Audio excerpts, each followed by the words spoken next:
दोस्तों नमस्कार नमस्ते। सरोस्ती क्लासेज में आपका स्वागत है। मैं सुनील आज आपको लूसेंट का चैप्टर नंबर 9 मानव शरीर के तंत्र पढ़ाऊंगा। इसके पहले 8 चैप्टर 4 वीडियो में हो चुकी है। डिस्क्रिप्शन में लिंक है, वहां से आप जाके देख सकते हैं। चलिए हम स्टार्ट करते हैं। पाचन तंत्र, डाइजेस्टिव सिस्टम। दोस्तों सेशन स्टार्ट करने से पहले सेशन को लाइक शेयर एंड सब्सक्राइब कर दीजिए और बेल आइकन को प्रेस कर लीजिए, जिससे हमारे वीडियो की नोटिफिकेशन आपके पास सबसे पहले पहुंचे। चलिए देखते हैं पाचन तंत्र, डाइजेस्टिव सिस्टम। भोजन के पचाने की संपूर्ण प्रक्रिया 5 अवस्थाओं से गुजरता है। नंबर 1 अंतःग्रहण, पाचन, अवशोषण, स्वांगीकरण, फिर मल त्याग। अब हम सभी को एक एक करके देख लेंगे। सबसे नंबर 1 पहले देखेंगे अंतःग्रहण। भोजन को मुख में लेना अंतर्ग्रहण कहलाता है। अब हम नंबर 2 देखेंगे पाचन, डाइजेशन। मनुष्य में भोजन का मुख से पाचन प्रारंभ हो जाता है और यह छोटी याद तक जारी रहता है। मुख में स्थित लार ग्रंथियों से निकलने वाला एंजाइम टाइलिन भोजन में उपस्थित मंड को माल्टोज शर्करा में अपघटित कर देता है। फिर माल्टेज नामक एंजाइम माल्टोज शर्करा को ग्लूकोज में परिवर्तित कर देता है। लाइसोजाइम नामक एंजाइम भोजन में उपस्थित हानिकारक जीवाणुओं को नष्ट कर देता है। इसके अतिरिक्त लार में उपस्थित शेष पदार्थ बफर कार्य करते हैं। इसके बाद भोजन अमाशय में पहुंचता है। अब हम देखेंगे अमाशय में पाचन। अमाशय में भोजन लगभग 4 घंटे तक रहता है। भोजन के अमाशय में पहुंचने पर पाइलोरी ग्रंथियों से जठर रस या गैस्ट्रिक जूस निकलता है। यह हल्के पीले रंग का अम्लीय द्रव होता है। अब अगला पॉइंट देखेंगे। अमाशय के ऑक्सटिंटिक कोशिकाओं से हाइड्रोक्लोरिक अम्ल निकलता है, जो भोजन के साथ आए हुए जीवाणुओं को नष्ट कर देता है और एंजाइम की क्रिया को तीव्र कर देता है। हाइड्रोक्लोरिक अम्ल भोजन के माध्यम को अम्लीय बनाता है, जिससे लार की टाइलिन की क्रिया समाप्त हो जाती है। आगे देखते हैं।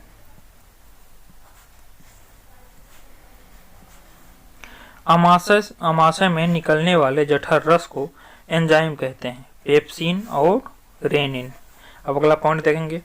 पेप्सिन प्रोटीन को खंडित कर सरल पदार्थ पेप्टोन्स में परिवर्तित कर देता है और रेनिन दूध की घुली हुई प्रोटीन केसिनोजेन को ठोस प्रोटीन कैल्शियम पेराकिसिनेट में बदल देता है। अब अगला पॉइंट देखेंगे। अब है पक्वाशय में पाचन, ड्यूडिनम। भोजन को पक्वाशय में पहुंचते ही सर्वप्रथम इसमें यकृत से निकलने वाला पित्त रस आकर मिलता है। पित्त रस क्षारीय होता है और भोजन को अम्लीय से क्षारीय बना देता है। यह अग्न्याशय रस आकर भोजन में मिलता है। इनमें 3 प्रकार के एंजाइम होते हैं। Number 1 trypsin. यह प्रोटीन एवं पेप्टोन्स को पॉलीपेप्टाइड तथा एमिनो अम्ल में परिवर्तित कर देता है। अगला देखेंगे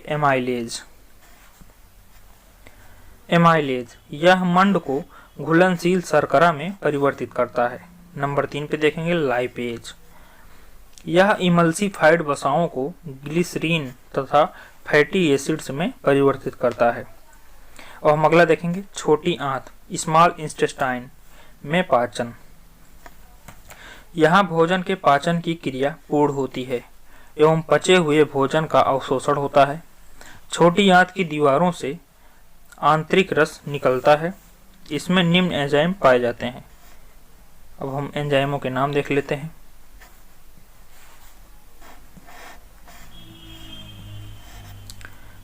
नंबर 1 पे है इरेप्सिन। शेष प्रोटीन एवं पेप्टोन्स को अमीनो अम्ल में परिवर्तित करता है। नंबर बी पे देखेंगे माल्टेज। यह माल्टोज को ग्लूकोज में परिवर्तित करता है। नंबर 3 पे देखेंगे सुक्रेज। सुक्रोज को ग्लूकोज एवं फ्रुक्टोज में परिवर्तित करता है। नंबर 4 पे देखेंगे लैक्टोज। यह लैक्टोज को ग्लूकोज एवं गैलेक्टोज में परिवर्तित करता है। नंबर 5 देखेंगे लाइपेज। यह इमल्सिफाइड वसाओं को ग्लिसरीन तथा फैटी एसिड में परिवर्तित करता है। अगला पॉइंट देखेंगे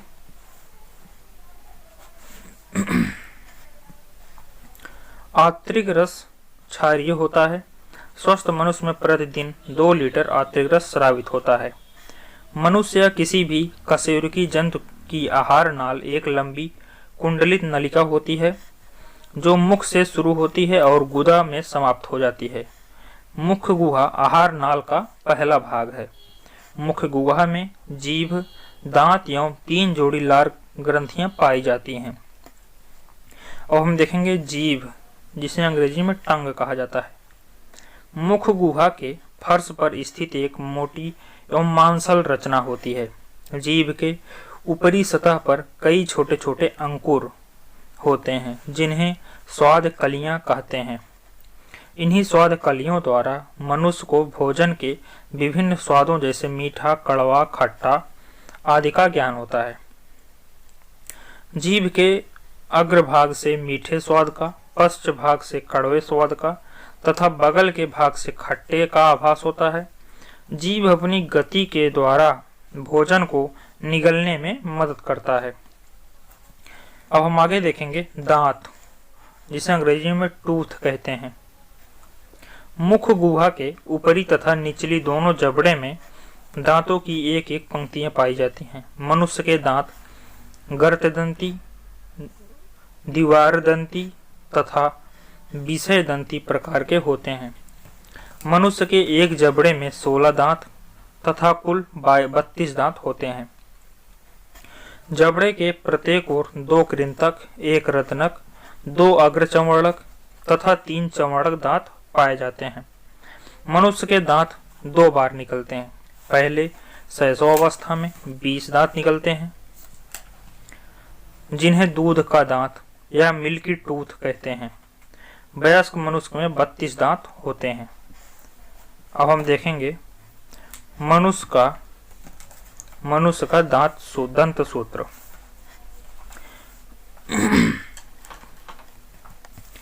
I 2/2, C 1/1, PM 2/2, M 3/3 equal to 8/8 गुणे 2 इक्वल टू 16/2 बराबर 32। अब हम नोट देख लेते हैं। दांत के ऊपरी हिस्से या शिखर में इनेमल का चमकीला स्तर पाया जाता है जो दांत को सुरक्षा प्रदान करती है। इनेमल मानव शरीर का सबसे कठोर भाग होता है। हम अगला पॉइंट देखेंगे। अब हम देखेंगे लार ग्रंथियां। मनुष्य में 3 जोड़ी लार ग्रंथियां पाई जाती हैं।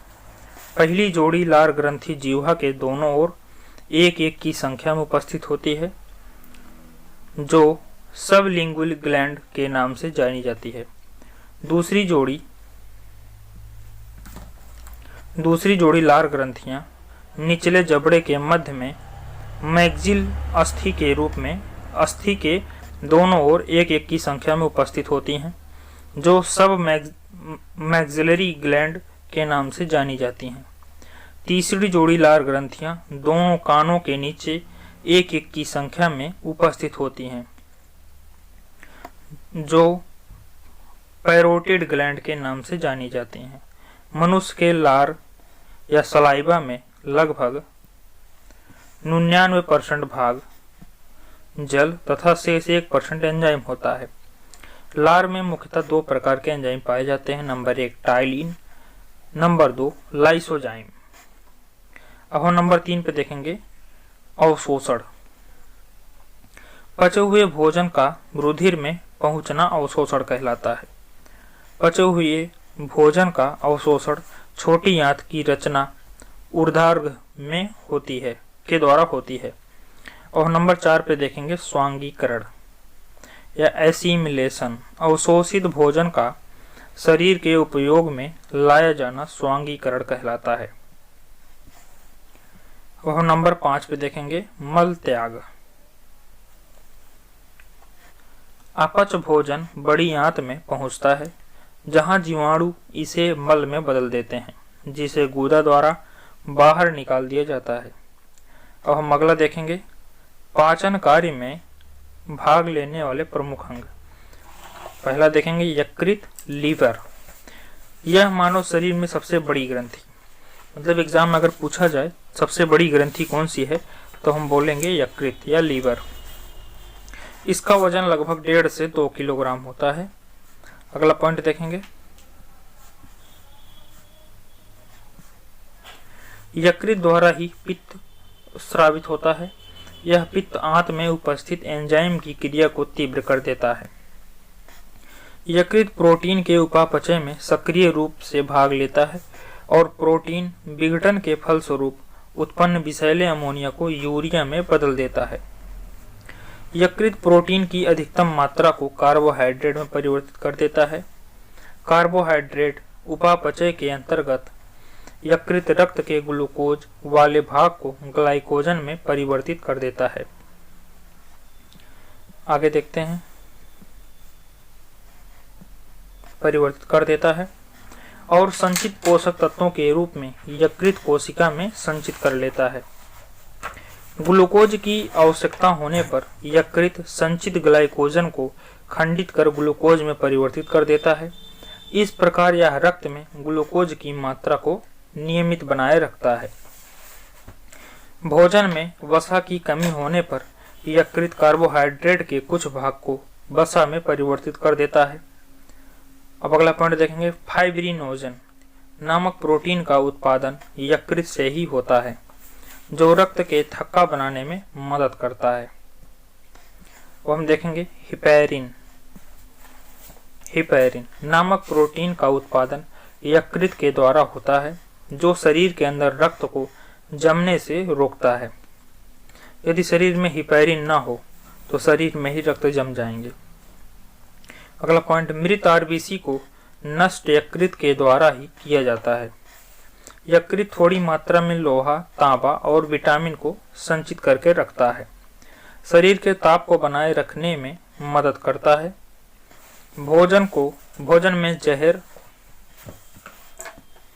भोजन में जहर देकर मारे गए व्यक्ति की मृत्यु के कारण जांच में यकृत एक महत्वपूर्ण सुराग होता है। अब हम अगला देखेंगे पित्ताशय, जिसे हम कहेंगे गाल ब्लैडर।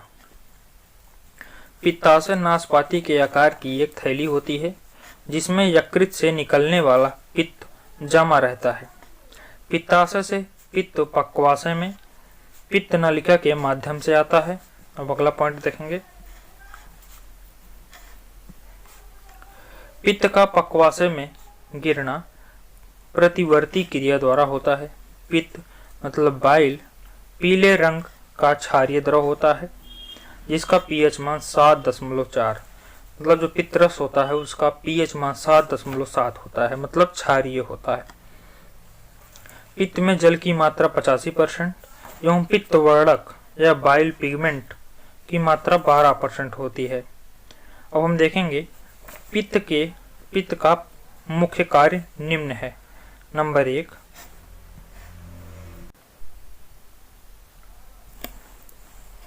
1 देखेंगे, यह भोजन के माध्यम को क्षारीय कर देता है जिससे अग्न्याशयी रस क्रिया कर सके।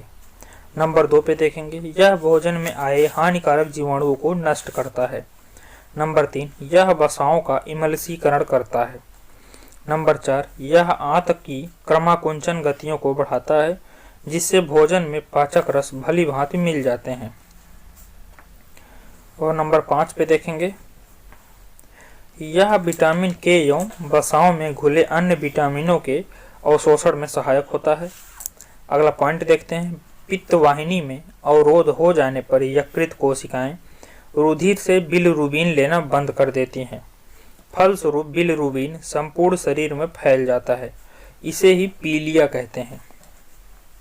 और हम अगला देखेंगे अग्न्याशय। जिसे हम पैंक्रियाज कहेंगे। यह मानव शरीर की दूसरी सबसे बड़ी ग्रंथि है, मतलब दूसरी सबसे बड़ी ग्रंथि अग्न्याशय और सबसे बड़ी ग्रंथि यकृत हो जाएगा। यह एक साथ अंतःस्रावी नलिका विहीन और बाह्य स्रावी नलिका युक्त दोनों प्रकार की ग्रंथि है। इससे अग्न्याशयी रस निकलता है, जिसमें 9.8% जल, शेष भाग लवण एवं एंजाइम होता है। यह क्षारीय द्रव होता है, जिसका पीएच मान 7.5 से 8.3 होता है। इसमें 3 प्रकार के मुख्य भोज्य पदार्थ यथा कार्बोहाइड्रेट, वसा, प्रोटीन को पचाने के लिए एंजाइम होते हैं, इसलिए इसे पूर्ण पाचक रस कहा जाता है। एंजाइम मूलतः प्रोटीन होते हैं। और हम देखेंगे लैंगरहंस की द्वीपिकाएं। यह अग्न्याशय का एक ही भाग है। इसकी खोज लैंगरहंस नामक चिकित्सा शास्त्री ने की थी। इसके बीटा कोशिका या बीटा सेल से इंसुलिन, अल्फा कोशिका से ग्लूकान और गामा कोशिका से सोमेटोस्टिन नामक हार्मोन निकलता है। अब हम देखेंगे इंसुलिन। यह अग्न्याशय के एक भाग लैंगरहंस की द्वीपिकाओं के बीटा कोशिका द्वारा स्रावित होता है। इसकी खोज फ्रेडरिक बेंटिंग एवं चार्ल्स बेस्ट ने सन 1921 ईस्वी में की थी। 1922 ईस्वी में पहली बार लियोनार्ड थॉमसन को कनाडा में इंसुलिन का इंजेक्शन दिया गया। मतलब 1922 में सबसे पहले लियोनार्ड थॉमसन को कनाडा में इंसुलिन का इंजेक्शन दिया गया और इसकी खोज फ्रेडरिक बेंटिंग एवं चार्ल्स बेस्ट ने 1921 में की। मतलब इसकी खोज 1921 में हुई और 1922 में पहले इंजेक्शन कनाडा में लग गया लियोनार्ड थॉमसन को। अगला देखेंगे, यह ग्लूकोज से ग्लाइकोजन बनाने की क्रिया को नियंत्रित करता है। इंसुलिन के अल्प श्रावण से मधुमेह या डायबिटीज हो जाती है। यदि इंसुलिन के कम श्रावण हो रहा हो तो उसमें डायबिटीज हो जाती है। ऐसी दशा में हम बाहर से इंसुलिन लेते हैं। अब हम नोट देख लेंगे। रुधिर में ग्लूकोज की मात्रा बढ़ना मधुमेह कहलाता है। यदि रुधिर में ग्लूकोज की मात्रा बढ़ जाए तो मधुमेह हो सकता है, डायबिटीज। इंसुलिन के अतिश्रवण से हाइपोग्लाइसीमिया नामक रोग हो जाता है, जिसमें जनन क्षमता एवं दृष्टि ज्ञान कम होने लगता है। ग्लूकान यह ग्लाइकोजन को पुनः ग्लूकोज में परिवर्तित कर देता है। सोमैटोस्टेटिन यह पॉलीपेप्टाइड हार्मोन होता है जो भोजन के स्वांगीकरण की अवधि को बढ़ाता है। और हम अगला देखते हैं और हम देखेंगे पाचन का सारांश। क्रम संख्या यहाँ पे ग्रंथि रस, एंजाइम, भोज्य पदार्थ, प्रतिक्रिया के बाद क्या बनते हैं। और हम देखते हैं जैसे लार ग्रंथि है तो एंजाइम क्या निकलेंगे, टाइलिन एवं माल्टेज। और भोज्य पदार्थ टाइलिन के साथ मंड, प्रतिक्रिया के बाद क्या बनेगा, माल्टोज। और जब यही माल्टेज माल्टोज से क्रिया करता है तो ग्लूकोज बन जाता है। और हम दूसरा देखेंगे जठर रस। इसमें 2 एंजाइम निकलते हैं, पेप्सिन एवं रेनिन। पेप्सिन प्रोटीन के साथ यदि प्रतिक्रिया करता है तो पेप्टोन्स बना लेता है और रेनिन केसिन के साथ जब क्रिया करता है कैल्शियम पैराकॉसिनेट बना लेता है। अब नंबर 3 पे देखेंगे अग्न्याशय रस।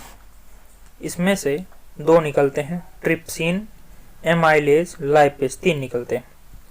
ये जब प्रोटीन से क्रिया करता है पॉलीपेप्टाइड्स बना लेता है और एमाइलेज मंड से जब क्रिया करता है शर्करा बना लेता है और लाइपेज वसा से क्रिया करके वसा अम्ल एवं ग्लिसरॉल बना लेता है। और नंबर 4 देखेंगे अंतरीय रस। इसमें से 5 एंजाइम निकलते हैं, एरेप्सिन, माल्टेज, सुक्रेज, लैक्टेज, लाइपेज। और जब इरेप्सिन प्रोटीन से क्रिया करता है तो एमिनो अम्ल बना लेता है और माल्टेज माल्टोज से क्रिया करके सुक्रोज बना लेता है। सुक्रोज से क्रिया करके ग्लूकोज व फ्रुक्टोज बना लेता है। लैक्टेज लैक्टोज से क्रिया कर ग्लूकोज व ग्लैक्टोज बना लेता है। और लाइपेज वसा से क्रिया करके वसीय एवं अम्ल एवं ग्लिसरॉल बना लेता है। अब हम नोट देख लेते हैं। मानव शरीर में पुच्छ बृहदांत्र में संलग्न होता है। अब नंबर 2 पे देखेंगे परिसंचरण तंत्र, सर्कुलेटरी सिस्टम। परिसंचरण तंत्र की खोज सन 1628 ईस्वी में विलियम हार्वे ने की थी। मतलब यदि एग्जाम में पूछा जाए परिसंचरण तंत्र की खोज कब हुई, 1628 में। किसने की? विलियम हार्वे ने। अगला पॉइंट, इसके अंतर्गत 4 भाग होते हैं, हृदय, धमनियां, शिराएं, रुधिर। अब हम चारों भाग को देख लेते हैं। पहले हार्ट देखेंगे। यह हृदयावरण पेरिकार्डियम नामक थैली में सुरक्षित रहता है। इसका भार लगभग 300 ग्राम होता है। यह शरीर का सबसे व्यस्त अंग है। मनुष्य का हृदय 4 कोष्ठ का बना होता है। अगले भाग में एक दायां आलिंद एवं बायां आलिंद व हृदय के पिछले भाग में एक दायां निलय तथा एक बायां निलय होता है। दाएं आलिंद एवं दाएं निलय के बीच त्रिवलनी कपाट होता है। बाएं आलिंद एवं बाएं निलय के बीच द्विवलनी कपाट होता है। मतलब इधर ऊपर वाले में 3 खिड़कियां होती हैं, नीचे वाले में 2। आगे देखते हैं। शरीर के हृदय की ओर रक्त ले जाने वाली रक्त वाहिनी को शिरा कहते हैं। शिरा में अशुद्ध रक्त अर्थात कार्बन डाइऑक्साइड युक्त रक्त होता है। इसका अपवाद है पल्मोनरी शिरा। मतलब शिरा में अशुद्ध रक्त बहेंगे, लेकिन पल्मोनरी शिरा में शुद्ध रक्त बहता है। अगला पॉइंट देखते हैं। पल्मोनरी शिरा फेफड़े से बाएं आलिंद में रक्त को पहुंचाता है। इसमें शुद्ध रक्त होता है। अगला पॉइंट, हृदय से शरीर की ओर रक्त ले जाने वाली रक्त वाहिनिका को धमनी कहते हैं।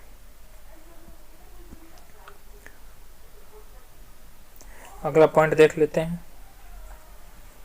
धमनी आर्टरी में शुद्ध रक्त अर्थात ऑक्सीजन युक्त रक्त होता है। इसका अपवाद है पल्मोनरी धमनी। मतलब धमनियों में शुद्ध रक्त बहता है, लेकिन पल्मोनरी धमनी में अशुद्ध रक्त बहता है। पल्मोनरी धमनी दाहिने निलय से फेफड़े में रक्त पहुंचाती है। इसमें अशुद्ध रक्त होता है। हृदय के दाहिने भाग में अशुद्ध रक्त यानी कार्बन डाइऑक्साइड युक्त रक्त व बाएं भाग में शुद्ध रक्त यानी ऑक्सीजन युक्त रक्त रहता है। हृदय की मांसपेशियों को रक्त पहुंचाने वाली वाहिनी को कोरोनरी धमनी कहते हैं। इसी में किसी प्रकार की रुकावट होने पर हृदयाघात होता है, जिसे हम हार्ट अटैक कहते हैं। अगला पॉइंट देखते हैं। हृदय में रुधिर का मार्ग बायां आलिंद से बायां निलय जाता है। बायां निलय से दैहिक महाधमनी, उसके बाद विभिन्न धमनियां, फिर छोटी धमनियां, फिर धमनी कोशिकाएं, फिर अंग, फिर अग्र एवं पश्च महाशिरा, फिर दाहिना आलिंद, फिर दाहिने निलय, फिर पल्मोनरी धमनी, फिर फेफड़ा, फिर पल्मोनरी शिरा, फिर बायां निलय आलिंद। ऑक्सीजन युक्त रुधिर होता है। जो बायां आलिंद में आते हैं वो ऑक्सीजन युक्त रुधिर होते हैं। आगे देखते हैं अगला पॉइंट।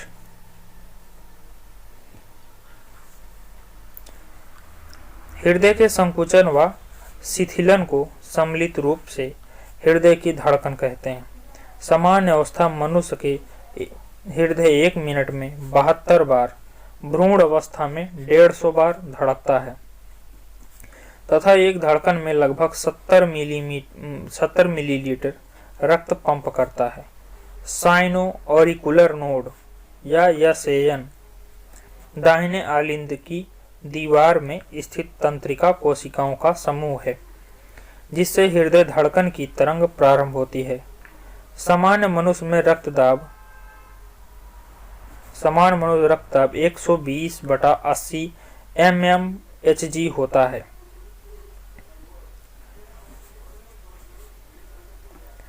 जिसमें सिस्टोलिक 120 और डायस्टोलिक 80 होता है। रक्तदाब मापने वाले यंत्र को स्फैग्मोमैनोमीटर कहते हैं। थायरॉक्सिन एवं एड्रीनेलिन स्वतंत्र रूप से हृदय की धड़कन को नियंत्रित करने वाले हार्मोन हैं।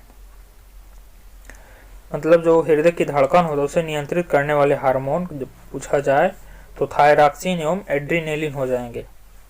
रुधिर में उपस्थित कार्बन डाइऑक्साइड रुधिर के पीएच को कम करके हृदय की गति को बढ़ाता है, अर्थात अम्लीयता हृदय की गति को बढ़ाती है और क्षारीयता हृदय की गति को कम करती है।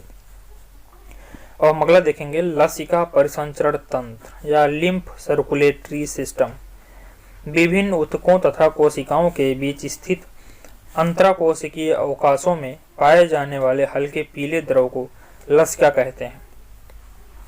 लसिका एक प्रकार का द्रव है जिसकी रचना लगभग रक्त प्लाज्मा जैसी ही होती है, जिसमें पौष्टिक पदार्थ, ऑक्सीजन तथा कई अन्य पदार्थ मौजूद रहते हैं। लसिका में पाई जाने वाली कणिकाएं लिम्फोसाइट्स कहलाती हैं। ये वास्तव में श्वेत रुधिर कणिकाएं होती हैं। लसिका ऊतक से हृदय की ओर केवल एक ही दिशा में बहता है। अब हम देखेंगे लसिका के कार्य। नंबर 1, लसिका में उपस्थित लिम्फोसाइट्स हानिकारक जीवाणुओं का भक्षण करके रोगों की रोकथाम में सहायक होता है। लसिका लिम्फोसाइट्स का निर्माण करती है। लसिका के नोड, जिन्हें लिम्फोनोड कहते हैं, मनुष्य के शरीर में छन्ने का कार्य करते हैं। धूल के कण, जीवाणु, कैंसर कोशिकाएं इत्यादि लिम्फ नोड में फंस जाती हैं। लसिका घाव भरने में सहायता करती है। अब अगला देखते हैं। लसिका ऊतकों से शिराओं में विभिन्न वस्तुओं का परिसंचरण करती है। अब नंबर 4 पर देखते हैं उत्सर्जन तंत्र। अब हम देखेंगे उत्सर्जन किसे कहते हैं। जीवों के शरीर से उपापचयी पराक्रमों में बने विषैले अपशिष्ट पदार्थों के निष्कासन को उत्सर्जन कहते हैं। साधारण उत्सर्जन का तात्पर्य नाइट्रोजनी उत्सर्जी पदार्थ जैसे यूरिया, अमोनिया, यूरिक अम्ल आदि के निष्कासन से होता है। अब अगला पॉइंट देखेंगे। मनुष्य में प्रमुख उत्सर्जी अंग निम्न है: वृक्क, त्वचा, यकृत, फेफड़ा। अब हम इन सारों को डिटेल में देख लेते हैं। नंबर 1 देखेंगे वृक्क, जिसे हम अंग्रेजी में कहेंगे किडनी। मनुष्य एवं अन्य स्तनधारियों में मुख्य उत्सर्जी अंग एक जोड़ा वृक्क है। इसका वजन 140 ग्राम होता है। इसके 2 भाग होते हैं, बाहरी भाग को कॉर्टेक्स तथा भीतरी भाग को मेडुला कहते हैं। प्रत्येक वृक्क लगभग 130 लाख वृक्क नलिकाओं से मिलकर बना होता है, जिन्हें नेफ्रॉन कहते हैं। नेफ्रॉन ही वृक्क की कार्यात्मक इकाई है। मतलब वृक्क की कार्यात्मक इकाई नेफ्रॉन। प्रत्येक नेफ्रॉन में एक छोटी सी प्याली नुमा रचना होती है, उसे बोमैन संपुट कहते हैं।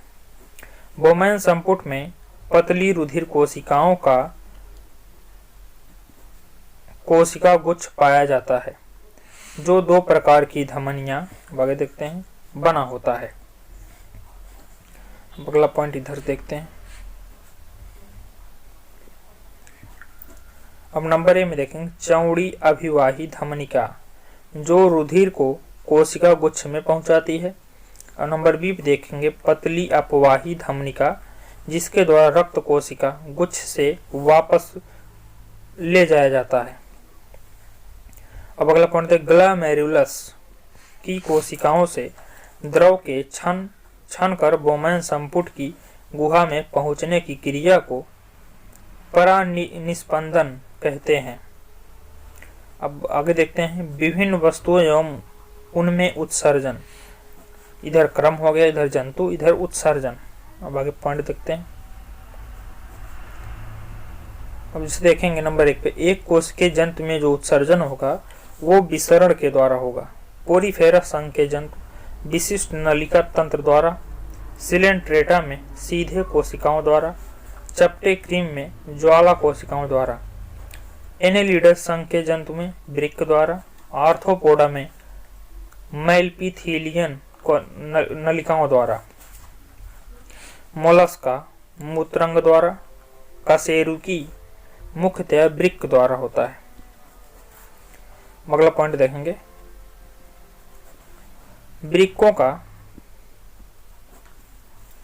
वृक्कों का प्रमुख कार्य रक्त के प्लाज्मा को छानकर शुद्ध बनाना, अर्थात इसमें से आवश्यक एवं अनुपयोगी पदार्थों को जल की कुछ मात्रा के साथ मूत्र के द्वारा शरीर के बाहर निकलना है।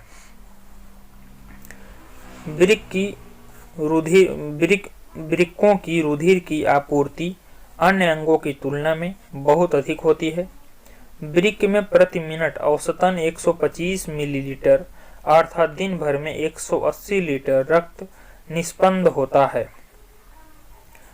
इसमें से 1.45 लीटर मूत्र रोजाना बनता है, बाकी निष्पन्द वापस रक्त में अवशोषित हो जाता है। सामान्य मूत्र में 95% जल, 2% लवण, 2.7% यूरिया एवं 0.3% यूरिक अम्ल होते हैं। अगला पॉइंट देखेंगे, मूत्र का रंग हल्का पीला उसमें उपस्थित वर्णक यूरोक्रोम, पीलापन यूरोक्रोम के कारण होता है। यूरोक्रोम हीमोग्लोबिन के विखंडन से बनता है। मूत्र अम्लीय होता है, इसका पीएच मान 6 होता है। मूत्र का पीएच मान 6 होता है। वृक्क के द्वारा नाइट्रोजनी पदार्थों के अलावे पेनिसिलिन और कुछ मसालों का भी उत्सर्जन होता है। वृक्क में बनने वाले पथरी कैल्शियम ऑक्सलेट का बना होता है। जो वृक्क में पथरी होती है वह कैल्शियम ऑक्सलेट का बना होता है। अब नंबर 2 पे देखेंगे त्वचा, स्किन। त्वचा में पाई जाने वाली तैलीय ग्रंथियां या श्वेत ग्रंथियां क्रमशः सीबम एवं पसीने का स्राव करती हैं। मतलब जो तैलीय ग्रंथियां होती है वो सीबम का और श्वेत ग्रंथियां पसीने का स्राव करती हैं। और हम देखेंगे अगला पॉइंट, यकृत, लीवर। यकृत कोशिकाएं आवश्यकता से अधिक अमीनो अम्ल तथा रुधिर की अमोनिया को यूरिया में परिवर्तित करके उत्सर्जन में मुख्य भूमिका निभाता है। और नंबर 4 पे देखेंगे फेफड़े। फेफड़ा 2 प्रकार के गैसीय पदार्थ कार्बन डाइऑक्साइड एवं जलवाष्प का उत्सर्जन करता है। कुछ पदार्थ जैसे लहसुन, प्याज और कुछ मसाले जिसमें वाष्पशील घटक होते हैं का उत्सर्जन फेफड़ों के द्वारा ही होता है।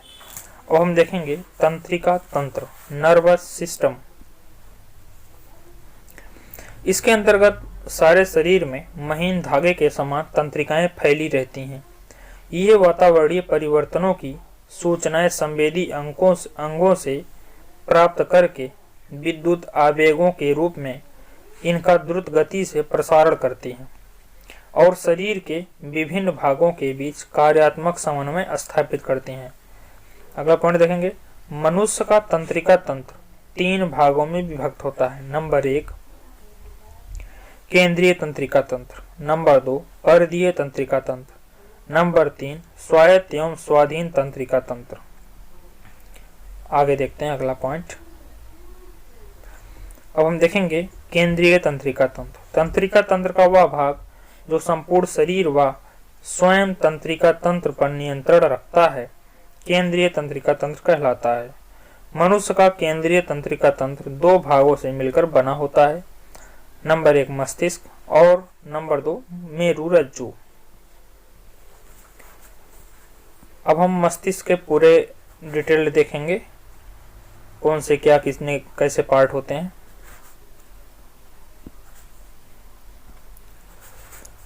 अब हम देखेंगे मस्तिष्क, जिसे हम ब्रेन कहेंगे।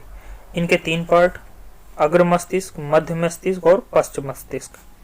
अग्र मस्तिष्क के 2 भाग, अग्र मस्तिष्क और डाइएंसेफेलॉन। डाइएंसेफेलॉन के 2 पार्ट होते हैं, थैलमस और दूसरा हाइपोथैलेमस।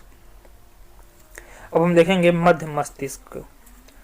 मध्य मस्तिष्क के 2 भाग होते हैं, कार्पोरा क्वाड्रिजेमिना और दूसरा होता है सेरिब्रल पेंडकल। और लास्ट वाले में पश्च मस्तिष्क में दो पार्ट होते हैं, सेरिबेलम और मेडुला ऑब्लांगेटा। अब नोट में हम देखेंगे ईईजी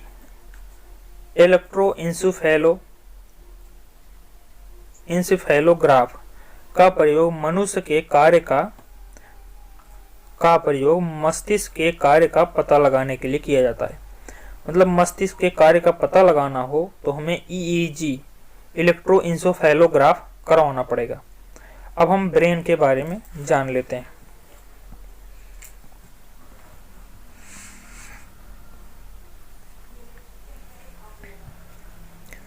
ब्रेन मनुष्य का मस्तिष्क अस्थियों की खोल क्रेनियम में बंद रहता है, जो इसी बाहरी आघातों से बचाता है। मनुष्य का मस्तिष्क का वजन 1400 ग्राम होता है। सेरिब्रम के कार्य, अब हम देखेंगे सेरिब्रम के कार्य। यह मनुष्य का सबसे विकसित भाग है। यह बुद्धिमत्ता, स्मृति, इच्छा शक्ति, ऐच्छिक गतियां, ज्ञानवाड़ी एवं चिंतन का केंद्र है। ज्ञानेंद्रियों से प्राप्त प्रेरणाओं का इनमें विश्लेषण एवं समन्वय होता है। अब हम देखेंगे थैलमस के कार्य। थैलमस के कार्य, यह दर्द, ठंडा तथा गर्म को पहचानने का कार्य करता है। हम अगला पॉइंट देखेंगे हाइपोथैलेमस के कार्य। थैलमस हमें क्या करेगा? ठंडा, गर्म और दर्द के एहसास कराएगा। और हाइपोथैलेमस क्या करता है? यह संवेगात्मक क्रियाओं को नियंत्रित करता है। यह अंतःस्रावी ग्रंथियों से स्रावित होने वाले हार्मोन्स का नियंत्रण करता है। पोस्टीरियर पिट्यूटरी ग्रंथि से स्रावित होने वाला हार्मोन इससे स्रावित होता है। यह भूख, प्यास, ताप नियंत्रण, प्यार, घृणा आदि का केंद्र होता है। मतलब थैलेमस में क्या होगा? ठंडा, गर्म, दर्द। और हाइपोथैलेमस क्या होगा? भूख, प्यास, ताप नियंत्रण, प्यार, घृणा आदि के केंद्र होते हैं। रक्तदाब मतलब ब्लड प्रेशर, जल के उपापचय, पसीना, गुस्सा, खुशी आदि इसी के नियंत्रण में होते हैं। मतलब हाइपोथैलेमस का कार्य ज्यादा होता है। अब हम देखेंगे कार्पोरा क्वाड्रिजेमिना के कार्य। यह दृष्टि एवं श्रवण शक्ति पर नियंत्रण का कार्य करते हैं।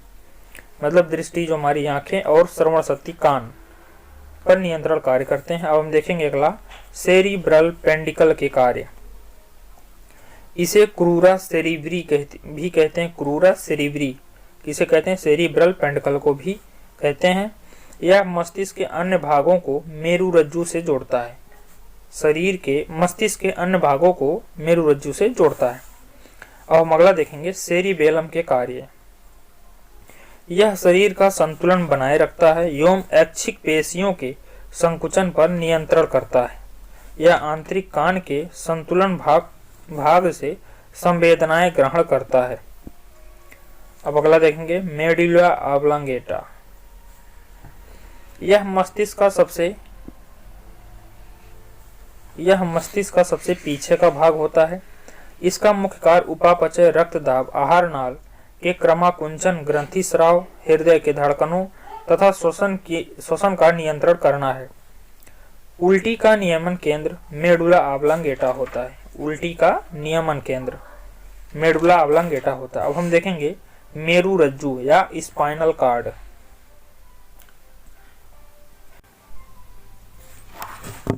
अब हम देखेंगे मेरुरज्जु या स्पाइनल कार्ड। मेडुला ऑब्लांगेटा का पिछला भाग ही मेरुरज्जु बनता है। इसका मुख्य कार्य प्रतिवर्ती क्रियाओं का नियंत्रण एवं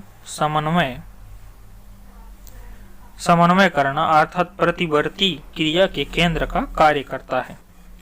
मस्तिष्क से आने जाने वाले उद्दीपनों का संवहन करता है। और नोट देखेंगे प्रतिवर्ती क्रियाओं का पता सर्वप्रथम मार्शल हॉल नामक वैज्ञानिक ने लगाया।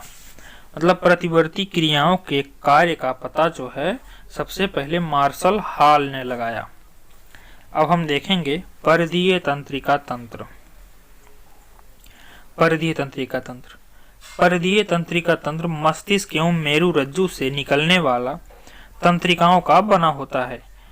इसे क्रमशः कपाल एवं मेरु रज्जु तंत्रिकाएं कहते हैं। मनुष्य में 12 जोड़ी कपाल तंत्रिकाएं एवं 31 जोड़ी मेरु रज्जु तंत्रिकाएं पाई जाती हैं। अब हम देखेंगे न्यूरॉन के बारे में। न्यूरॉन तंत्रिका ऊतक की इकाई को न्यूरॉन या तंत्रिका कोशिका कहते हैं। नार एड्रेनालिन नामक रासायनिक द्रव्य न्यूरोट्रांसमीटर पदार्थ है। अब हम देखेंगे जिसे नार एड्रेनालिन नामक जो रासायनिक द्रव्य है वह न्यूरोट्रांसमीटर पदार्थ है। अब अगला देखेंगे आगे।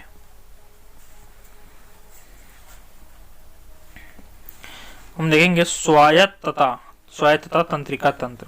स्वायत्त तंत्रिका तंत्र कुछ मस्तिष्क एवं कुछ मेरुरज्जु तंत्रिकाओं का बना होता है। यह शरीर के सभी आंतरिक अंगों व रक्त वाहिनियों को तंत्रिकाओं की आपूर्ति करता है। स्वायत्त तंत्रिका तंत्र की अवधारणा को सबसे पहले लैंगली ने 1921 में प्रस्तुत किया। स्वायत्त तंत्रिका तंत्र की अवधारणा सबसे पहले कौन लाया? लैंगली ने। कब लाया? 1921 में। स्वायत्त तंत्रिका तंत्र के दो भाग होते हैं। नंबर 1 अनुकंपी तंत्रिका तंत्र और परानुकंपी तंत्रिका तंत्र। अब हम देखेंगे अनुकंपी तंत्रिका तंत्र के कार्य। अब कार्य नंबर 1 पे देख लेते हैं। यह त्वचा में उपस्थित रुधिर वाहिनिकाओं को संकीर्ण करता है। इसकी क्रिया से बाल खड़े हो जाते हैं। नंबर 3 पे यह लार ग्रंथियों के स्राव को कम कर देता है। नंबर 4 पे यह हृदय स्पंदन को तेज करता है। नंबर 5 पे यह स्वेद ग्रंथियों के स्राव को प्रारंभ करता है। नंबर 6 यह आंख की पुतलियों को फैलाता है। नंबर 7 यह मूत्राशय की पेशियों को विमोचन करता है। नंबर 8 यह आंत्र में क्रमाकुंचन की गति को कम करता है। नंबर 9 इसके द्वारा श्वसन दर तीव्र हो जाती है। और नंबर 10 देख लेते हैं। रक्त दाब को बढ़ाता है। नंबर 11 यह रुधिर में शर्करा के स्तर को बढ़ाता है। नंबर 12 यह रुधिर में लाल रुधिर कणिकाओं की संख्या में वृद्धि करता है। नंबर 13 यह रक्त के थक्का बनने में मदद करता है। नंबर 14 इसके सामूहिक प्रभाव से भय, पीड़ा, क्रोध का प्रभाव पड़ता है। और हम देखेंगे परानुकंपी तंत्र के कार्य। इस तंत्र का कार्य सामान्यतया अनुकंपी तंत्र के कार्य के विपरीत है। परानुकंपी तंत्र के कार्य अब हम देखेंगे। नंबर 1 यह रुधिर वाहिनियों की गुहा को चौड़ा करता है, किंतु कोरोनरी रुधिर वाहिनियों को छोड़कर। 2 पे देखेंगे यह लार के स्राव में तथा अन्य पाचक रसों में वृद्धि करता है। यह नेत्र की पुतली का संकुचन करता है। यह मूत्राशय की अन्य पेशियों में संकुचन उत्पन्न करता है। यह आंतरीय भित्ति में संकुचन एवं गति उत्पन्न करता है। इस तंत्रिका तंत्र का प्रभाव सामूहिक रूप से आराम एवं सुख की स्थितियां उत्पन्न करता है। अब हम देखेंगे नंबर 6 पे कंकाल तंत्र, स्केलेटन सिस्टम। मनुष्य का कंकाल तंत्र 2 भागों का बना होता है। नंबर 1 अक्षीय कंकाल। नंबर 2 उपांगीय कंकाल। नंबर 1 पे अक्षीय कंकाल। शरीर का मुख्य अक्ष बनाने वाले कंकाल को अक्षीय कंकाल कहते हैं। इसके अंतर्गत खोपड़ी, कशेरुकदंड और छाती की अस्थियां आती हैं। ए पे देखते हैं खोपड़ी, स्कुल। मनुष्य के सिर के अंतः कंकाल के भाग को खोपड़ी कहते हैं। इसमें 29 अस्थियां या हड्डियां होती हैं, जिनमें से 8 अस्थियां संयुक्त रूप से मनुष्य के मस्तिष्क को सुरक्षित रखती हैं। इन अस्थियों से बनी रचना को कपाल कहते हैं। कपाल की सभी अस्थियां सीवनों के द्वारा दृढ़तापूर्वक जुड़ी रहती हैं। इनके अतिरिक्त 14 अस्थियां चेहरे को बनाती हैं और 6 अस्थियां कान को। हायड नामक एक और अस्थि खोपड़ी में स्थित होती है। हायड नामक एक और अस्थि खोपड़ी में स्थित होती है। टोटल मिला के 29 हड्डी हो जाएंगे। आगे देखते हैं। और हम देखेंगे कशेरुक दंड। कशेरुक दंड। मनुष्य का कशेरुक दंड 33 कशेरुकाओं से मिलकर बना होता है। सभी कशेरुक उपास्थि गद्दियों के द्वारा जुड़े रहते हैं। इन गद्दियों से कशेरुक दंड लचीला रहता है। आगे देखते हैं।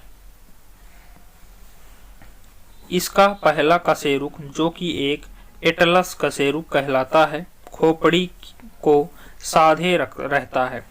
एटलस कशेरुक क्या करता है? खोपड़ी को साधे रहता है। अब कशेरुक दंड के कार्य जान लेते हैं। नंबर 1, सिर को साधे रहता है। नंबर 2, यह गर्दन तथा धड़ को आधार प्रदान करता है। नंबर 3, यह मनुष्य खड़े होकर चलने, खड़े होने आदि में मदद करता है।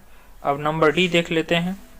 यह गर्दन व धड़ को लचक प्रदान करता है, जिससे मनुष्य किसी भी दिशा में अपनी गर्दन और धड़ को मोड़ने में सफल होता है। नंबर 5 देखते हैं। यह मेरुरज्जु को सुरक्षा प्रदान करता है।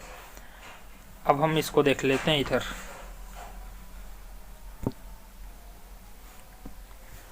मनुष्य के शरीर में कुल हड्डियों की संख्या 206, बाल्यावस्था में कुल हड्डियों की संख्या 208, सिर में कुल हड्डियों की संख्या 29, कपाल में 8, फेसियल में 14, कर्ण में 6। शरीर की सबसे छोटी हड्डी स्टेप्स हड्डी ये कर्ण में ही पाई जाती है। और हम आगे देखेंगे। रीढ़ की कुल हड्डियों की संख्या 33। रीढ़ की कुल हड्डियों की संख्या विकसित होने पर 26 हो जाती है। प्रारंभ 33 फिर 26 हो जाएगी। पसलियों की कुल हड्डियों की संख्या 24 होती है। अब हम देखें कशेरुक दंड के भाग देख लेंगे। कशेरुक दंड के भाग: गर्दन 7 कशेरुक, वक्ष 12, कटी 5 कशेरुक, त्रिक 5 कशेरुक, पुच्छ 4 कशेरुक। टोटल 33 कशेरुक हो जाएंगे। और हम यहां से देख लेते हैं उपांगीय कंकाल। उपांगीय कंकाल इसके निम्न भाग हैं। नंबर 1, पाद अस्थियां, दोनों हाथ पैर मिलाकर 118 अस्थियां होती हैं। नंबर 2 पे क्या है? मेखलाएं। मनुष्य में अग्रपाद तथा पश्चपाद को अक्षीय कंकाल पर साधने के लिए 2 चाप लगाए जाते हैं, जिन्हें मेखलाएं कहते हैं। और आगे देखते हैं। अग्रपाद की मेखला को अंश मेखला, पश्चपाद की मेखला को श्रेणी मेखला कहते हैं। अंश मेखला से अग्रपाद की अस्थियां ह्यूमरस एवं श्रेणी मेखला से पश्चपाद की हड्डी फीवर जुड़ी होती है, फीमर। अब हम इसको देख लेते हैं। कुछ विशेष स्थानों की अस्थियों के नाम और संख्या, क्रम संख्या, स्थान, अस्थियों के नाम, संख्या। नंबर 1 पे कर्ण अस्थियां। कर्ण अस्थियां में 3 प्रकार के हड्डी पाए जाते हैं: मैलियस, इनकस, स्टेप्स। स्टेप्स ही है जो पूरे शरीर में सबसे छोटी हड्डी होती है। इनकी संख्या मैलियस की 2, इनकस की 2, स्टेप्स की 2 होती है। नंबर 2 पे आता ऊपरी बाहु। अस्थियों के नाम ह्यूमरस, इनकी भी संख्या 2 होती है। और नंबर 3 पे अग्रबाहु। अग्रबाहु में रेडियो अल्ना होता है, उसकी भी संख्या 2 होती है। और हम आगे देखते हैं। कलाई। कलाई में कार्पल होता है, कार्पल की संख्या 16। और हथेली में मेटाकार्पल होता है, इसकी संख्या 10। अंगुलियों में फैलेंजेज होता है, इनकी संख्या 28। जांघ में फीमर होता है, इनकी संख्या 2। शरीर की सबसे बड़ी हड्डी फीमर होती है। पिंडली में टीबिया फेबुला होता है, इनकी संख्या 4। घुटने में पटेला होता है, इनकी संख्या 2। यह पटेला वही है जो कटोरी के समान होता है। टांगना में टार्सल, इसमें 14 हड्डी। तलवा में मेटाटार्सल, इसमें 10 हड्डी। अब हम यहाँ देख लेते हैं कंकाल तंत्र के कार्य।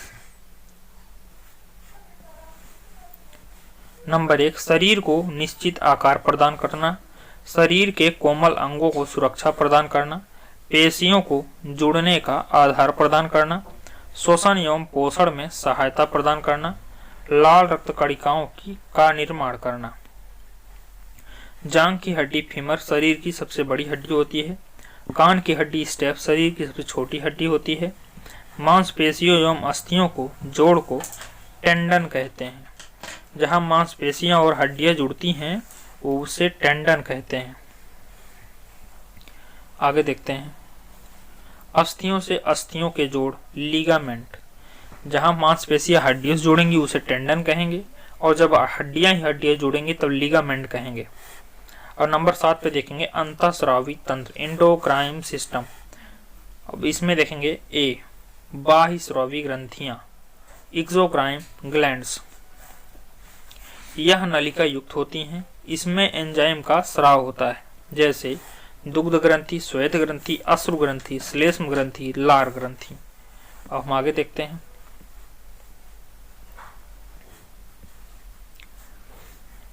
अब नंबर 2 पे देखेंगे अंतःस्रावी ग्रंथि, एंडोक्राइन ग्लैंड। यह नलिका विहीन होती हैं, नलिका विहीन ग्रंथि होती हैं। इसमें हार्मोन का स्राव होता है।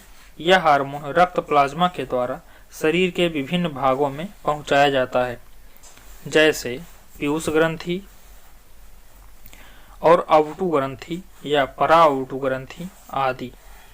और हम देखेंगे मुख्य अंतःस्रावी ग्रंथि एवं उससे उत्पन्न हार्मोन के कार्य एवं प्रभाव। और हम देखेंगे पहला पीयूष ग्रंथि या पिट्यूटरी ग्लैंड। यह कपाल की स्फेनाइड हड्डी में एक गड्ढे में स्थित होती है। इसको सेल टर्सिका कहते हैं। इसका भार 0.6 ग्राम होता है। इसे मास्टर ग्रंथि भी कहा जाता है।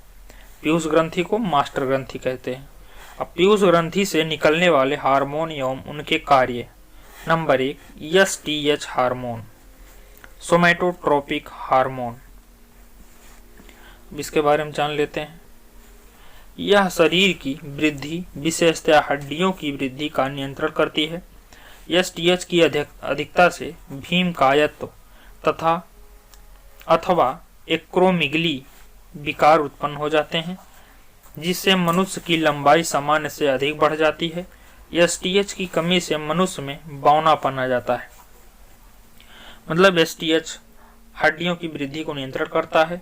यदि अधिक स्राव हो जाए तो भीमकायत्व हो जाएगा और कम हो जाए तो बौनापन आ जाएगा। और नंबर 2 पे देखेंगे TSH hormone, thyroid stimulating hormone. यह थायराइड ग्रंथि को हार्मोन स्रावित करने के लिए प्रेरित करता है। और हम अगला देखेंगे एसीटीएच हार्मोन, एड्रीनल कार्टेक्स के स्राव को नियंत्रित करता है। और नंबर डी पर है जीटीएच हार्मोन, गोनाडोट्रोपिक हार्मोन। यह जनन अंगों के कार्यों का नियंत्रण करता है। यह 2 प्रकार के होते हैं, एफएसएच हार्मोन और एलएच हार्मोन। अब एफएसएच देख लेते हैं, फॉलिकल स्टिमुलेटिंग हार्मोन। यह वृषण की शुक्र जनन नलिकाओं में शुक्राणु जनन में सहायता करता है। यह अंडाशय से फॉलिकल में वृद्धि में मदद करता है। और हम देखेंगे एलएच हार्मोन, ल्यूटिनाइजिंग हार्मोन, अंतराल कोशिका उत्तेजक हार्मोन। नर में इसके अभाव से अंतराली कोशिकाओं में टेस्टोस्टेरोन हार्मोन एवं मादा में एस्ट्रोजन हार्मोन स्रावित होता है। और हम देखेंगे एलटीएच हार्मोन, दुग्ध जनन हार्मोन या लैक्टोजेनिक हार्मोन। इसका मुख्य कार्य है शिशु के लिए स्तनों में दुग्ध स्राव उत्पन्न करना। और हम देखेंगे ADH hormone, anti diuretic hormone. इसके कारण छोटी छोटी रक्त धमनियों का संकीर्णन होता है एवं रक्तदाब बढ़ जाता है। यह शरीर में जल संतुलन को बनाए रखने में भी सहायक होता है। और हम देखेंगे अगला अवटु ग्रंथि, थायराइड ग्लैंड।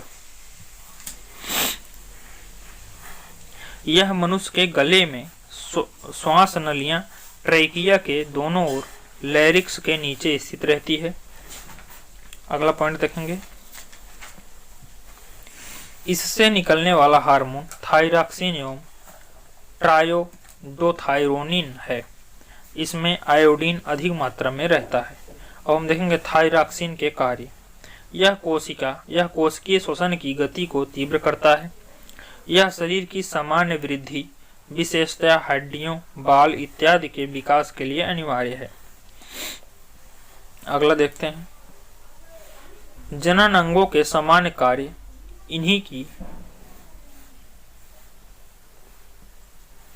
इन्हीं की सक्रियता पर आधारित रहते हैं। पीयूष ग्रंथि के हार्मोन के साथ मिलकर शरीर में जल संतुलन का नियंत्रण करते हैं। अब हम देखेंगे अगला, थायरॉक्सिन की कमी से होने वाले रोग। नंबर 1, जड़वामनता, क्रिटिनिज्म। यह रोग बच्चों में होता है। इसमें बच्चों का मानसिक एवं शारीरिक विकास अवरुद्ध हो जाता है। अगला देखते हैं, मिक्सिडीमा। यौनावस्था में होने वाले इस रोग में उपापचय भली भांति नहीं हो पाता। इससे हृदय स्पंदन एवं रक्तचाप कम हो जाता है। और नंबर सी पे देखेंगे, हाइपोथायरॉयडिज्म। लंबे समय तक इस हार्मोन की कमी के कारण यह रोग होता है। इस रोग के कारण सामान्य जनन कार्य संभव नहीं हो पाता। कभी कभी इस रोग के कारण मनुष्य गूंगा बहरा हो जाता है। हाइपोथायरॉयडिज्म के कारण गूंगा बहरा होना। अगला देखेंगे, घेघा, जिसे अंग्रेजी में ग्वाइटर कहते हैं। भोजन में आयोडीन की कमी से यह रोग उत्पन्न हो जाता है। इस रोग में थायराइड ग्रंथि के आकार में वृद्धि हो जाती है। थायरॉक्सिन के आधिक्य से होने वाले रोग। Number 1, toxic goitre. इसमें हृदय गति तीव्र हो जाती है, रक्तचाप बढ़ जाता है, श्वसन दर तीव्र हो जाती है। और नंबर बी पे देखेंगे, एक्सोप्थेल्मिक। यह रोग में आंख फूलकर नेत्र कोटर से बाहर निकल आता है। एक्सोप्थेल्मिक ये कब होता है? जब थायरॉक्सिन की अधिक मात्रा होने पर। अब हम देखेंगे, पराओटू ग्रंथि, पैराथायराइड ग्लैंड। यह गला में ओटू ग्रंथि के ठीक पीछे स्थित होता है। इसमें 2 हार्मोन स्रावित होते हैं। Number 1, parathyroid hormone. यह हार्मोन तब स्रावित होता है जब रुधिर में कैल्शियम की कमी हो जाती है।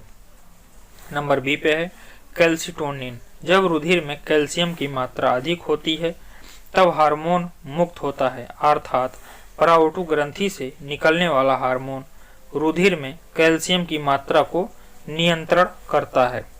अब हम देखेंगे, थाइमस ग्रंथि। यह अंतःस्रावी ग्रंथि बच्छिय गुहा में उरोवस्थि के पीछे श्वास प्रणाली के विभाजन के स्तर पर स्थित एक लिम्फाइड अंग है। इसमें 2 खंड होते हैं जो संयोजी ऊतक की एक परत से आपस में जुड़े होते हैं। इसमें बाहर की ओर कॉर्टेक्स होता है जिसमें अनगिनत संख्या में लिम्फोसाइट्स मौजूद होते हैं तथा अंदर मेडुला होता है। मेडुला में लिम्फोसाइट्स की संख्या कुछ कम रहती है एवं कोशिकाओं के गुच्छे, जिसे थाइमिक या हैसल्स कोशिकाएं कहते हैं, भी रहते हैं।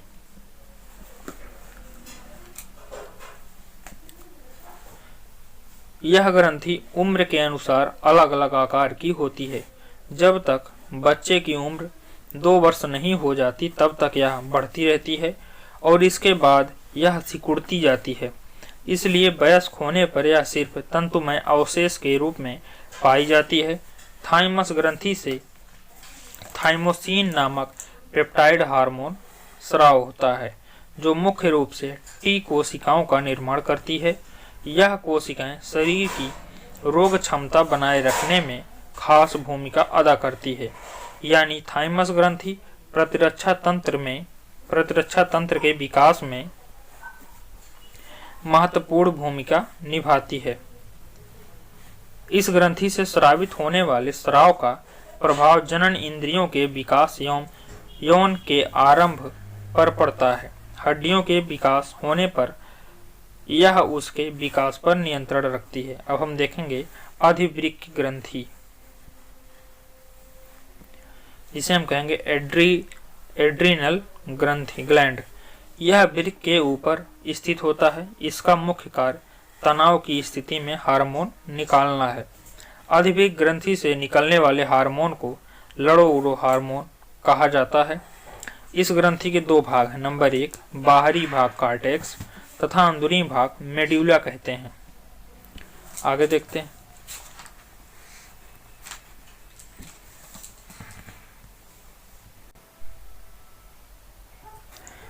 अब हम देखेंगे कार्टेक्स से निकलने वाले हार्मोन के कार्य। नंबर 1 ल्यूकोकार्टिकॉइड्स, ल्यूको नहीं ग्लूकोकार्टिकॉइड्स,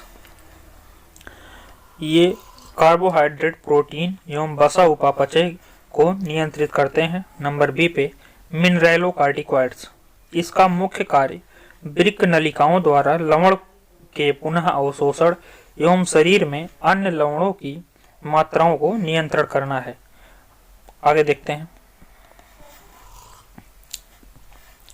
हम देखेंगे सी नंबर लिंग हार्मोन, यह बाह्य लिंगों वालों के आने के प्रतिमान एवं यौन आचरण को नियंत्रित करते हैं।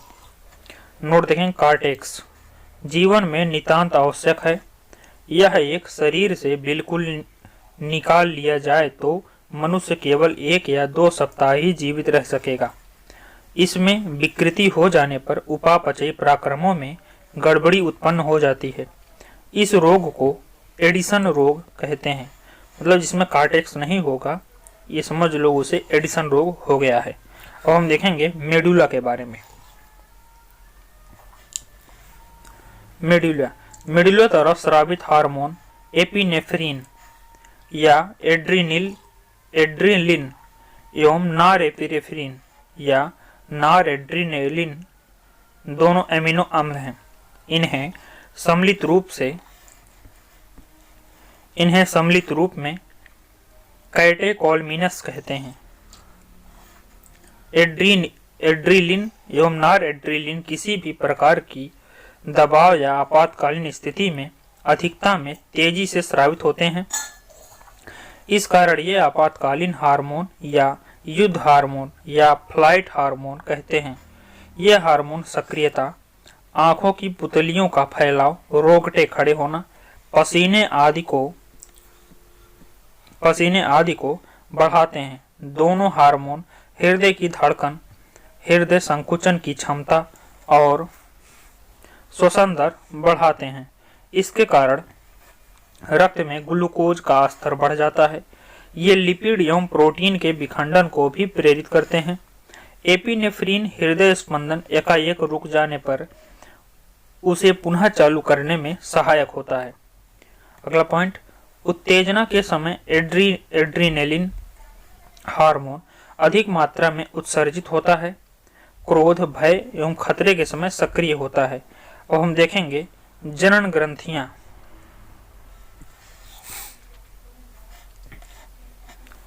अंडाशय ओवरी, इससे निम्न हार्मोन का स्राव होता है। एस्ट्रोजन, यह अंडवाहिनी के परिवर्धन को पूर्ण करता है।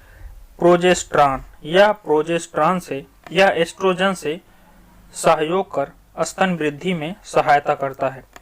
और हम देखेंगे अगला रिलैक्सिन।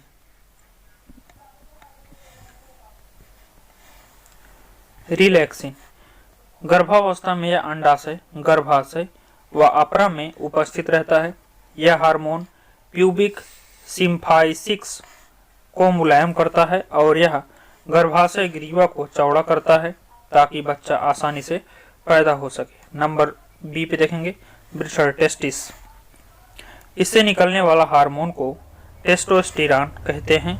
यह पुरुषोचित लैंगिक लक्षणों के परिवर्धन को एवं यौन आचरण को प्रेरित करता है। अब आगे देखेंगे श्वसन तंत्र, रिस्पायरेटरी सिस्टम। मनुष्य के श्वसन तंत्र का सबसे महत्वपूर्ण अंग फेफड़ा या फुफ्फुस होता है, जहां पर गैसों का आदान प्रदान होता है, इसलिए इसे फुफ्फुसीय श्वसन भी कहते हैं। श्वसन तंत्र के अंतर्गत वे सभी अंग आते हैं जिनसे होकर वायु का आदान प्रदान होता है, जैसे नासामार्ग, ग्रासनी, लैरिक्स या स्वर यंत्र, ट्रेकिया, ब्रोंकाई, ब्रोंकियोल्स तथा फेफड़े आदि। और हम आगे देखेंगे नासामार्ग। इसका मुख्य कार्य सूंघने से संबंधित है। यह श्वसन नाल के द्वार का भी कार्य करता है। इसके भीतर की गुहा म्यूकस कला में स्तरित होती है। यह स्तर लगभग 1/2 लीटर म्यूकस प्रतिदिन स्रावित करती है। यह स्तर धूल के कण, जीवाणु या अन्य सूक्ष्म जीव को शरीर के अंदर प्रवेश करने से रोकती है। यह शरीर में प्रवेश करने वाली वायु को नम एवं शरीर के ताप को बराबर बनाती है। अगला पॉइंट देखेंगे, ग्रासनी।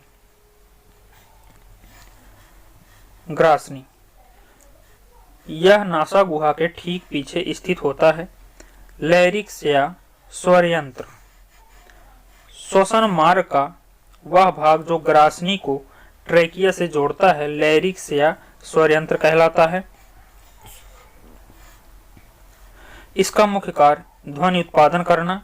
लैरिक्स प्रवेश द्वार पर एक पतला पत्ती समान कपाट होता है जिसे एपिग्लोटिस कहते हैं।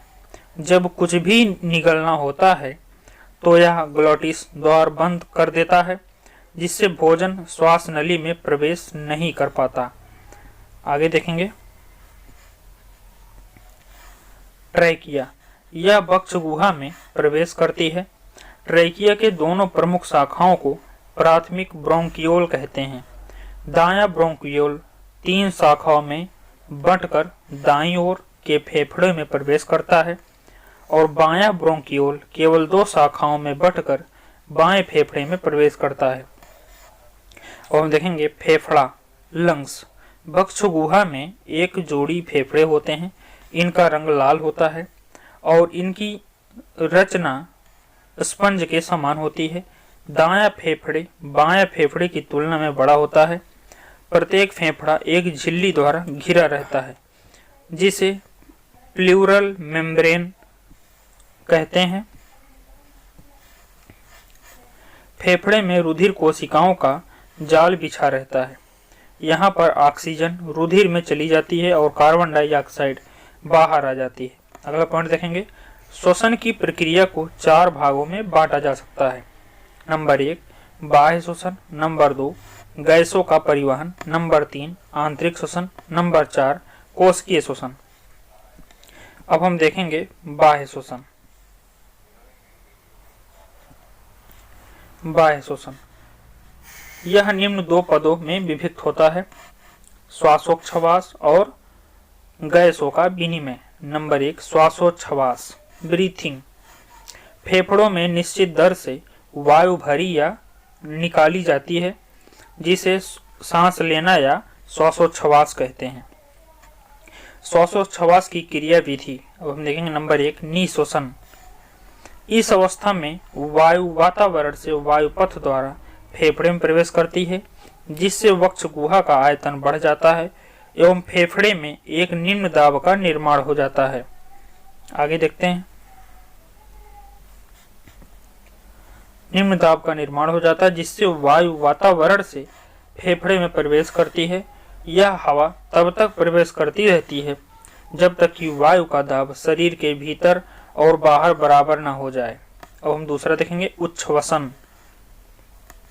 इसमें श्वसन के पश्चात वायु उसी वायु पथ द्वारा फेफड़े से बाहर निकलकर वातावरण में पुनः लौट जाती है जिस पथ से वह फेफड़े में प्रवेश करती है।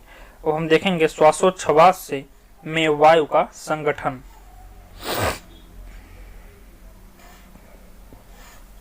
अब हम देखेंगे नाइट्रोजन, ऑक्सीजन, कार्बन डाइऑक्साइड।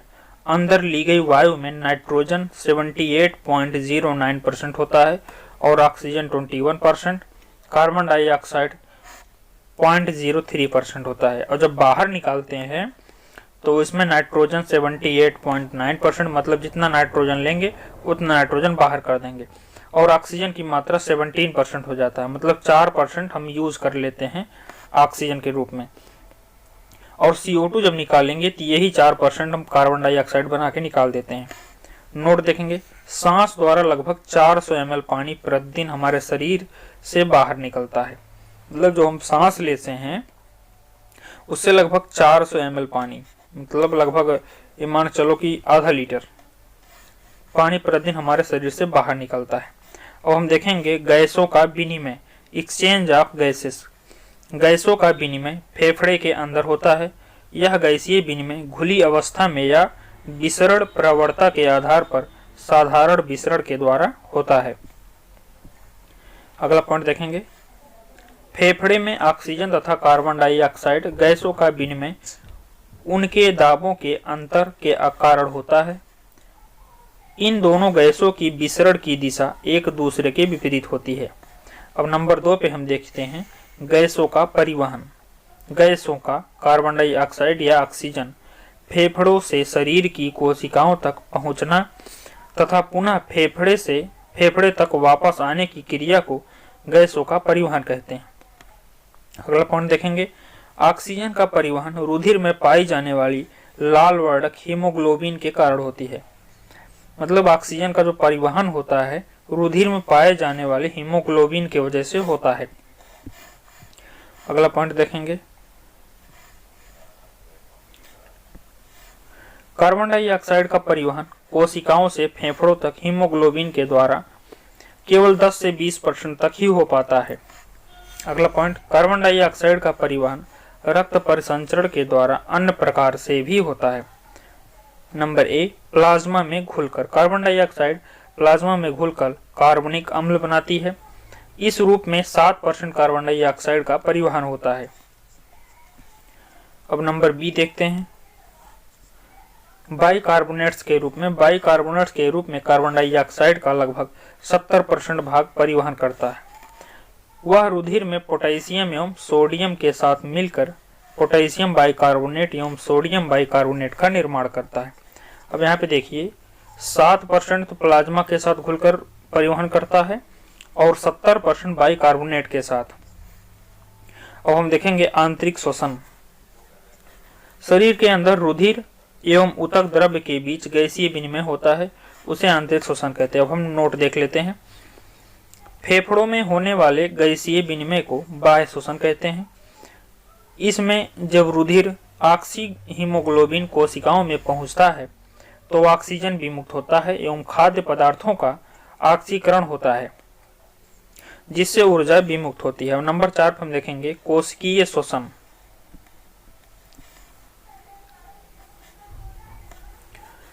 खाद्य पदार्थों के पाचन के फलस्वरूप प्राप्त ग्लूकोज का कोशिका में ऑक्सीजन द्वारा ऑक्सीकरण किया जाता है।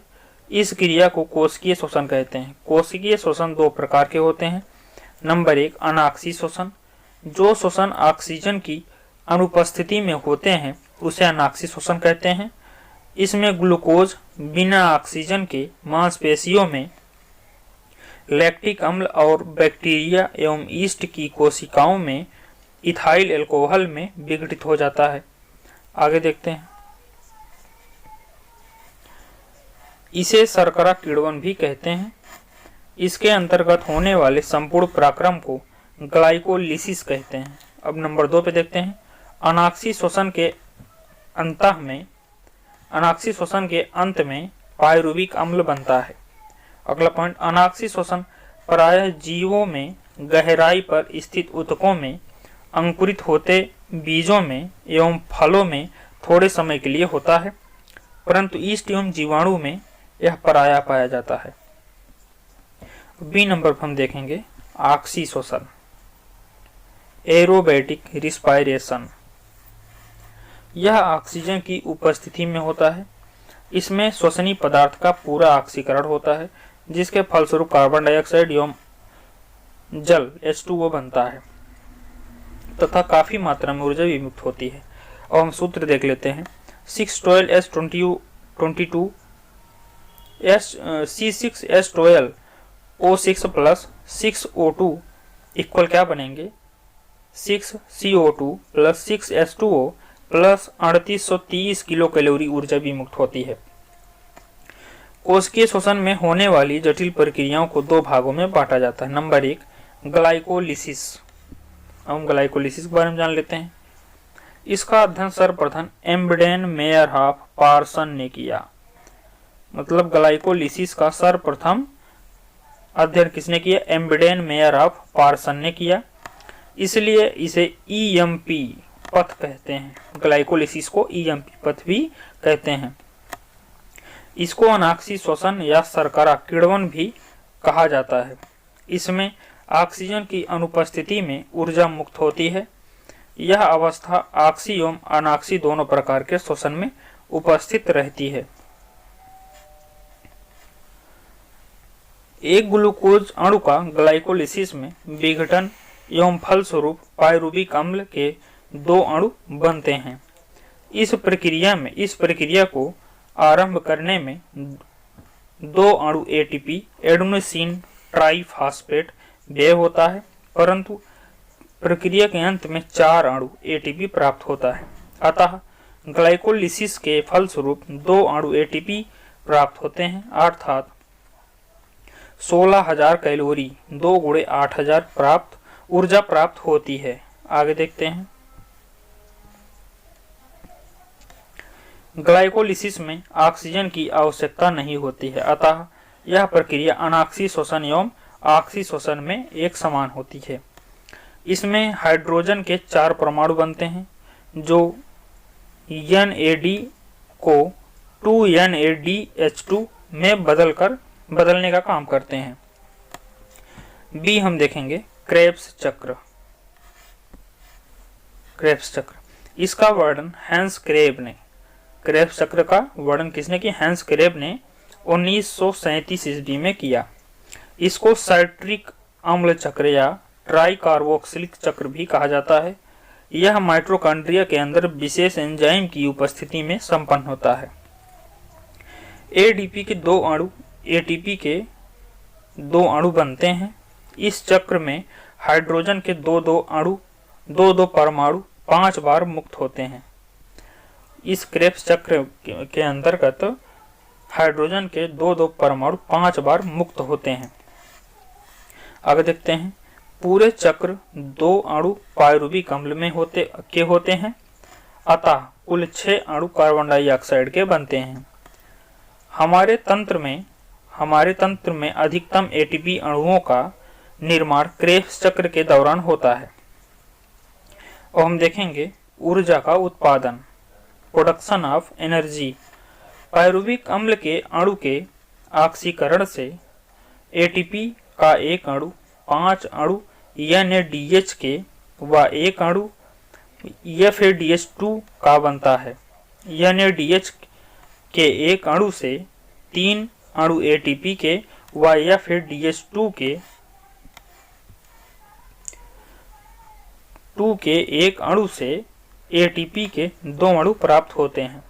इस प्रकार पायरुविक अम्ल के 1 अणु से 1 प्लस ब्रैकेट में 3 × 5 प्लस 2 × 1 = 18 अणु एटीपी बनते हैं। ग्लूकोज के 1 अणु से 2 पायरुविक अम्ल के अणु बनते हैं, जिससे 36 अणु एटीपी के प्राप्त होते हैं। ग्लाइकोलिसिस के दौरान भी 2 एटीपी अणुओं का लाभ होता है, अतः ग्लूकोज के 1 अणु से 1 अणु के श्वसन से कुल 2 + 36 = 38 एटीपी अणु प्राप्त होता है। अब हम श्वसनीय पदार्थ देख लेते हैं। कार्बोहाइड्रेट, वसा, प्रोटीन प्रमुख श्वसनीय पदार्थ हैं। सबसे पहले कार्बोहाइड्रेट का श्वसन होता है, इसके बाद वसा का। कार्बोहाइड्रेट एवं वसा का भंडार समाप्त होने के बाद ही प्रोटीन का श्वसन होता है। अब हम नोट देख लेते हैं। श्वसन एवं अपचयी क्रिया। श्वसन एक अपचयी क्रिया है। इससे शरीर के भार में भी कमी आती है। श्वसन का नियंत्रण मस्तिष्क के मेडुला ऑब्लांगेटा से किया जाता है। मतलब श्वसन का जो नियंत्रण होता है, श्वसन का नियंत्रण मस्तिष्क के मेडुला ऑब्लांगेटा भाग से किया जाता है। दोस्तों ये सेशन कंप्लीट हुआ। दोस्तों ये सेशन आपको अच्छा लगे तो सेशन को लाइक, शेयर एंड सब्सक्राइब कर दीजिए और बेल बटन को प्रेस कर लीजिए। दोस्तों ये सेशन थोड़ा लंबा हो गया है, तो आप थोड़ा ध्यान से पढ़िएगा और मेरे टेलीग्राम चैनल सरस्वती क्लासेस 01 से जुड़ जाइएगा। Thank you.